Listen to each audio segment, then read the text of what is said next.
कि का कहीं ससुर के खीसा के हो खीसा के कि का कहीं ससुर के खीसा के हो खीसा के कि हमरा गोलू जी के दू गो मकान सखी सीसा के। ए भैया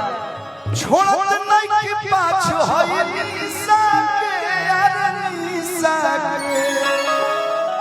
हमारा जीवन में भैया निशा नाम छूटते नहीं। अब तो मैं निशु हो गई ना, अब तो मैं निशु हो गई ना, निशु से ईसु कैसा आपको। सुनिए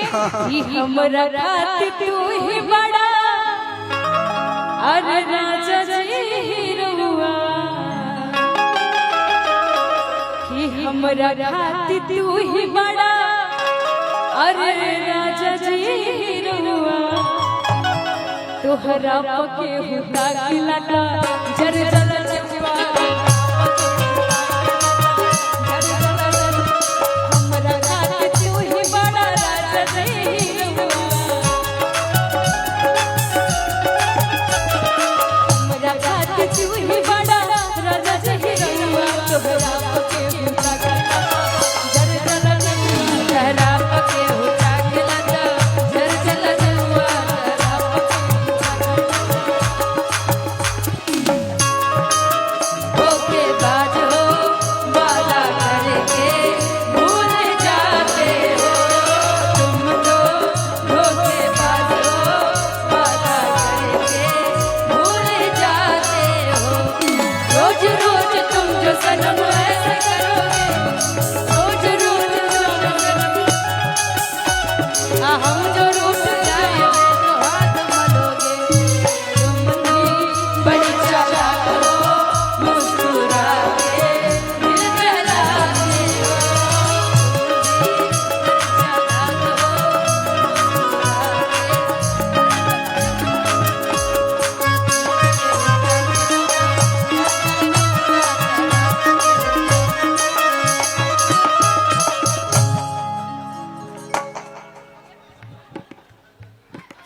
ये गाना मैं अपने यामिनी जी के गा रही हूँ कि दर्द दिल के बढ़ा के गए और रोए संग धरा के गए आई ही तई में वो 4 दिन खातिर बाकी हलवा चाहिए आई ही तई में वो 4 दिन खातिर बाकी हलवा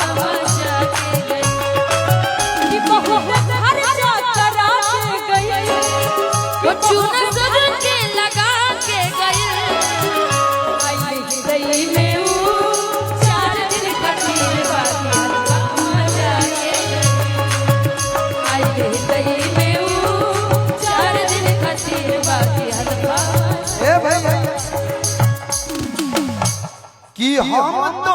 राजा तू हो हमारा क्या है हमनी के भोजपुरी एगो ऐसा भाषा भैया